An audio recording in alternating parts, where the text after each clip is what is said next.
Hi all, welcome or welcome back to Investigative Selfism. And let me just jump into it. So the fifth season,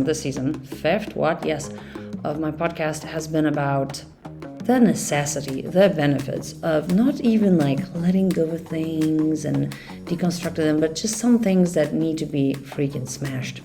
So I talked about various things, and there's been this one interview that has been on my mind, among other things. But it really pushed me into this direction of recording this episode or this video on that necessity to smash our sense of smallness.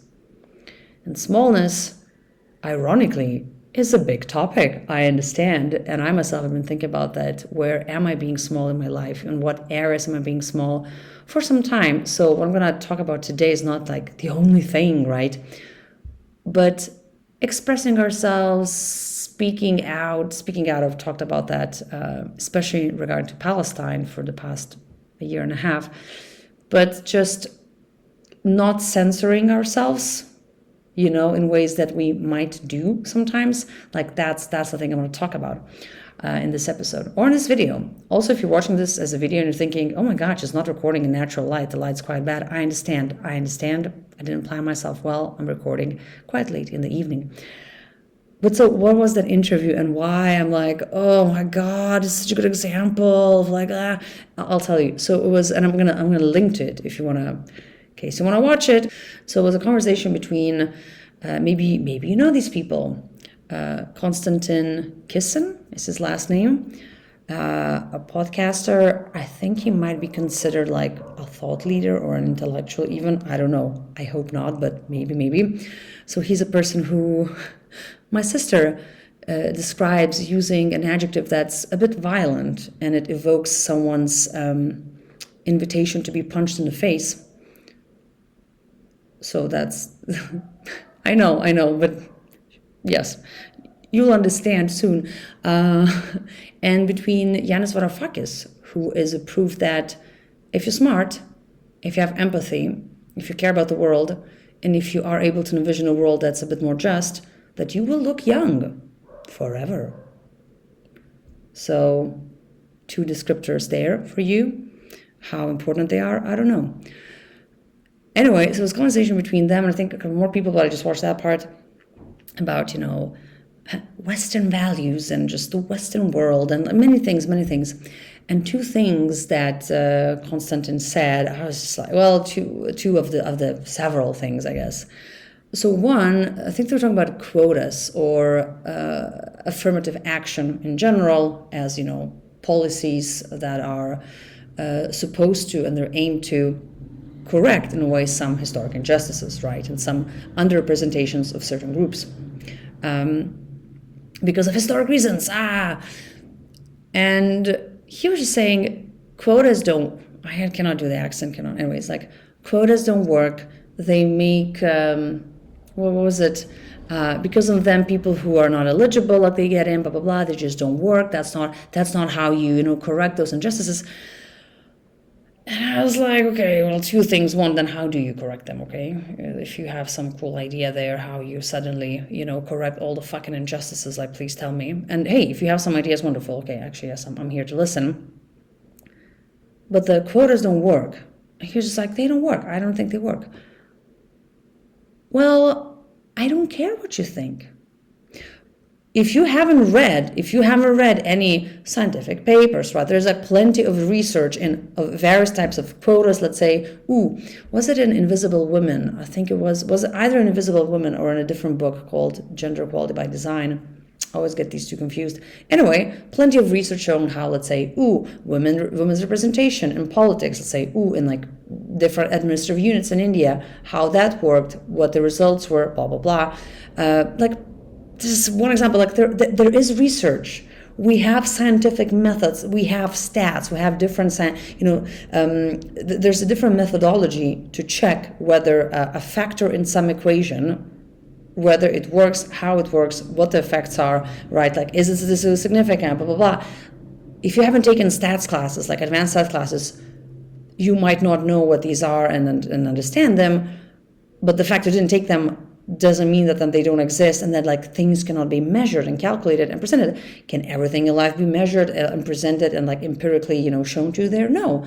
But like, yes, there's just like there are different policies, there's also research showing how these policies actually work. Like what are the outcomes, what are the effects, how they affect different groups. So there are ways of knowing. And your opinion is not a fact. Don't present your opinion as fact. Don't present your opinion as fact. Don't present your opinion as fact. Sometimes I will say, yes, I'm speaking to someone, maybe get like some cool question. I'm like, blah, blah, blah, this and this. And I say, you know what? It's not actually based on anything. Like, that's just what I think. That's just what I think. And I don't have too much to base it on. Actually, for me to be able to form my opinion, to actually respond to this question in a way that can carry some meaning would be, I need to know this, and then there's this question that I would ask. I need to look into these indices, how they, let's see, like some policy, if this policy works, I want to look into this. I want to look into, whatever, like the social inequality index and Virginia. I want to look into that. And then knowing this, then I could actually give you some kind of an answer because I don't have the stats. Like I don't know how, how it works. But at least I'm not presenting my opinions as facts. A very, very, very simple thing. And then talking about affirmative action or quotas, right? He said, listen. Well, I'm not biased, so I know that I would just hire the most qualified candidate. And because of this, then we don't need a quota system. Whoa, okay, wow, you are not biased. Oh my God. How did you, living in this world, living in one society and then another, how did you avoid the human conditioning that we all get?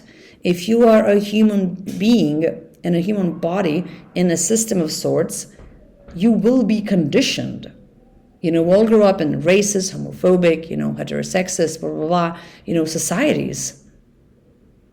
Just because I'm a woman doesn't mean that I'm immune to sexism. No, I grew up and I'm still in societies that are very sexist, so I have to unlearn, very active, blah, blah, blah. So for someone to say, my nervous system, my nervous system, my brain, and all the parts of the brain were able to develop without the conditioning that we all get. Oh my God. Scientists should do experiments on you. Holy shit. You successfully avoided that. Oh my God. So that's one thing to say, I'm not biased. Okay. And then notice the mix of lack of logic and then a mix of arrogance. And to say, because I am not biased, the society doesn't need these systems because I am not biased. And I'm watching this interview, and I think, my God. Also, in addition, does that man happen to be a genocide apologist? Yes. Yes, he does. And I'm thinking, while watching this interview, I'm like, oh my God, this is a man who has a platform. He has a platform. He was invited to this debate to give his opinions. Right? Research, no, I'm not going to look into the research, just opinions. That is a man with a platform. He is by some listened to. He's probably respected by some. He reaches a lot of people. And he has no shame to go and talk to Yanis and present his opinions as facts, to claim he's not biased, and then because he's not biased, and we don't need these systems that we're talking about. Oh my God. So why? But then why am I giving this example? And it's just one of the examples, right? Why am I focusing so much on this? Because it is such a good example. So some, arguments, some debates, all these, instances when you're like, should I say something maybe? Actually, and I understand it's very contextual, right? That the conversations we're having, who's in a power position, depends who we're talking to, right?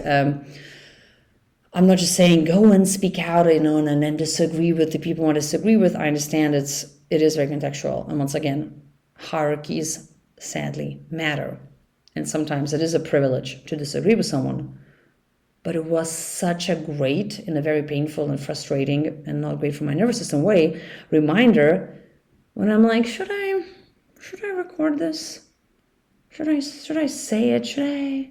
And then remember that there are men and women, but men like that, who are not ashamed, who are not embarrassed by expressing this, the lack of logic and lots of arrogance. They're not embarrassed. They can talk about it. They're invited to debates. They debate. They debate without carrying any research. Oh my God. So that's my example. One of the examples, right? So I'm inviting you to try to remember situations like that when you were like, oh my God. Or maybe you're talking to someone just like, what the hell is happening?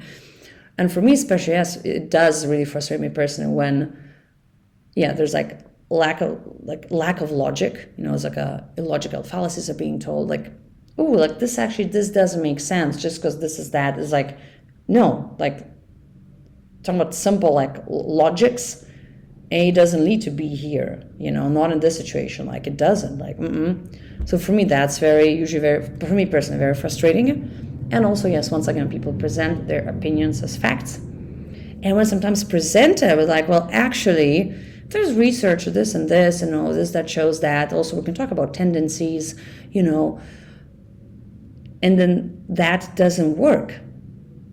Because if you already think that your opinion is a fact, other facts might not work. So it's very, very frustrating. And especially if someone doesn't want to listen, then it's just okay, so just gonna continue living in your world where things are for everyone. Well, that's a very male thing, right? Can be a white male thing also. Because things are for me, things are like that. For me, things are like that. For me, the world is like this. I'm just going to go through the world, say it like this, and like that. That's it. That's how the world is. And when someone says, well, actually, no, not necessarily, not for everyone. Here's some proof, actually, that's not like that. And someone's like, no. But for me, it's like this, you see? So I guess I'm just describing ignorance.